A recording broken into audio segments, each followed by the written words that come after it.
Hi people, it's me, Anja. My pronouns are she and her, and welcome back to my channel for my March TBR.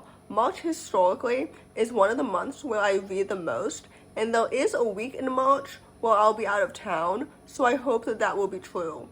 Anyway, the first book on this list is called When Tomorrow Burns. This book comes out March 3rd, 2026, and it is a middle-grade contemporary following a young main character who is reuniting with her estranged best friends because they're on a quest to find a book, because when they were younger, they found a book that predicted the future, and now one of the main characters wants to find a sequel to that book that they found in their childhood. And I'm not quite sure if this book contains like magical realism or fantastical elements, but either way, I'm so excited to read this book because this author wrote one of my favorite books in 2022, Jennifer Chan Is Not Alone, and it was so good. And I haven't read a book by her in quite some time, but I'm so excited to read this one, especially since Ellen Adrada Kelly, who is also an author whom I trust, rated this book 5 stars, so I'm expecting to really enjoy it too. Anyway, all that to say, I'm so excited to read this book, and with that said, this book comes out in early March. The next book on this list is called Light as Rain. This book comes out March 10th, 2026, and it's a YA contemporary following a South Asian main character who now has a rain cloud that follows her around everywhere and is tied to her emotions, and she received this after being struck by lightning. And I've heard that the main character also struggles with depression, so I'm interested in how this cloud affects her mental health. And also, I'm so excited for this book because one of the books that I read previously by this author, not the one I read last year, but the one I think I read the year before, I rated 4 stars. So I'm so excited for Tashie's portrayal of depression, of romance, of the Desi representation. I'm so excited. This book sounds like it's going to be so good and so awesome. Everyone in the comments of this book who has already read it has praised it really highly. So anyway, with that said, I'm so excited for this book, and I hope that it is actually really good. The next book on this list is called Olivia Gray Will Not Fade Away. This book is a middle grade contemporary that comes out March 17th that follows a young black main character who is navigating literally being invisible as she is also discovering her asexual identity, which I think is such a fascinating premise, especially since LOAce people, but especially young LOAce people, often feel invisible around their peers as their peers are going through puberty and discovering their first crushes and everything. So I'm sure it can feel isolating and lonely to realize that you're not interested in romance when all of your friends are. So the fact that she literally turns invisible while also feeling figuratively invisible is such a fascinating concept. And also, I'm so excited for this book.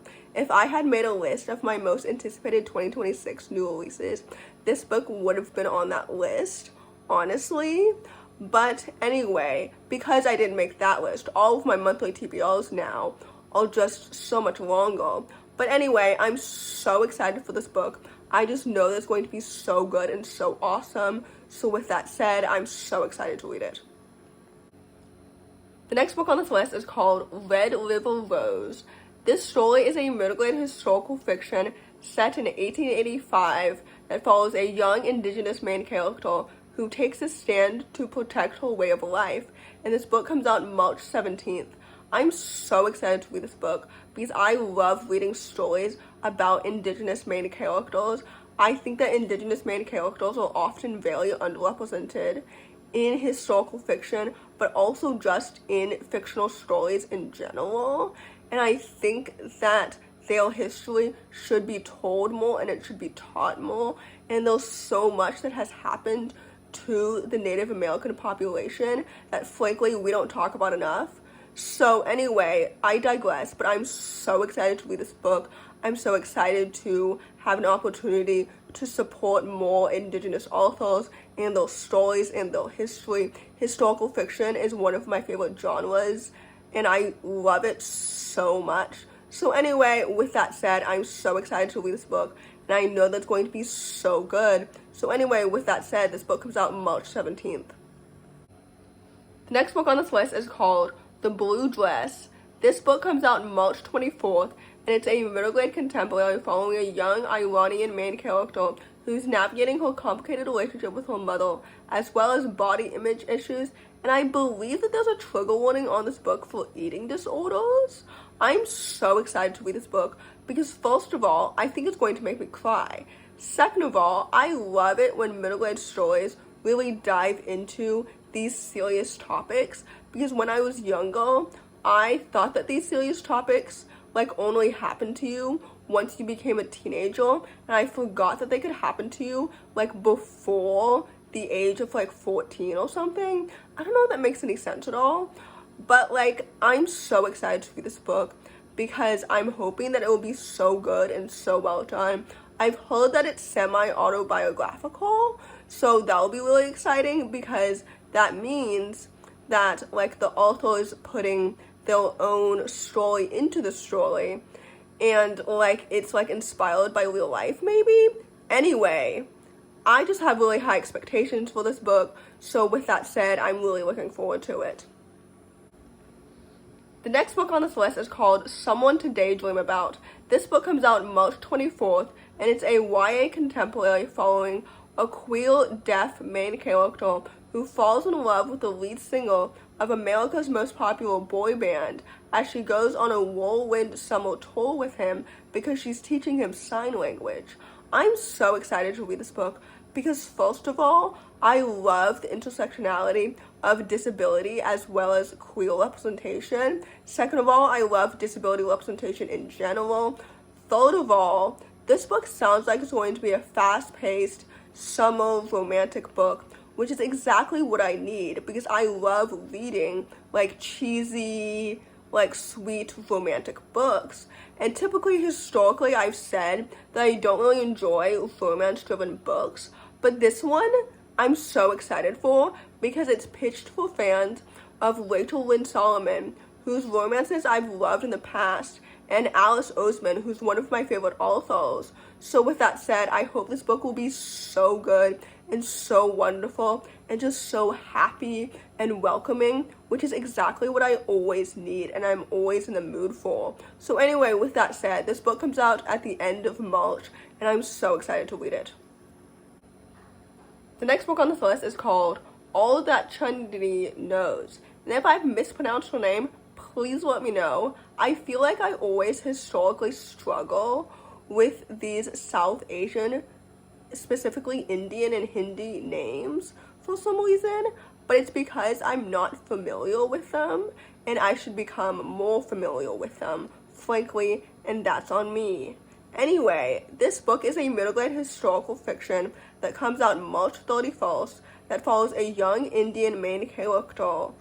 And basically, it's set in the 90s, and I'm not sure what was happening in India in the 90s, but I believe there was an election looming, and the main character is struggling with a family secret, and this book is set in verse, which makes me so excited, because I love these lyrical in verse books. I love a coming-of-age story. I love a book set in a place during a time where I have no idea what to expect historically. I'm so excited for this book.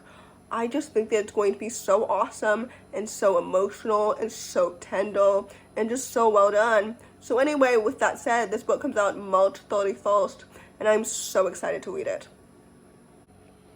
The last book on this list, and hopefully not the least, is called Will No Shadow Stays. This book is a YA horror contemporary that follows an Egyptian main character who returns from a trip abroad, possessed. And this book comes out March 31st, and I'm so excited to read it.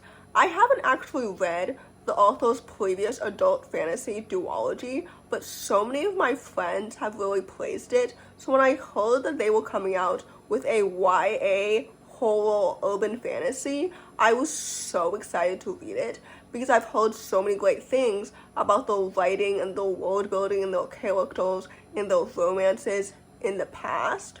So anyway, with that said, even though I've never read her previous books, I am really looking forward to this book, especially with the Egyptian world building and culture. I don't think that I've read much fantasy inspired by North Africa. I think that the majority of the Black fantasies I've read that have Caribbean or African culture has inspiration from different countries. I don't know. Anyway, with that said, I'm so excited to read this book and diversify my bookshelf and like support more North African authors and everything. So anyway, with that said, this book comes out March 31st and I'm so excited to read it. So in conclusion, I am pre-filming this video February 1st, which means that I have no idea what happened in February 2026 in terms of pop cultural moments or historical events or anything related to the current administration or anything like that. Like, the Grammys are happening tonight, and by the time this video comes out, I will have already seen like all the performances and all of the winners and everything, which is so interesting to think about that I film all my videos lately a month in advance. But anyway, in conclusion, if you enjoy this video, please don't hesitate to give it a big thumbs up. Comment down below the koala emoji if you made it all the way to the end of the video. Thanks for watching. Subscribe to my channel if you're new, and I'll see you in my next video. Bye.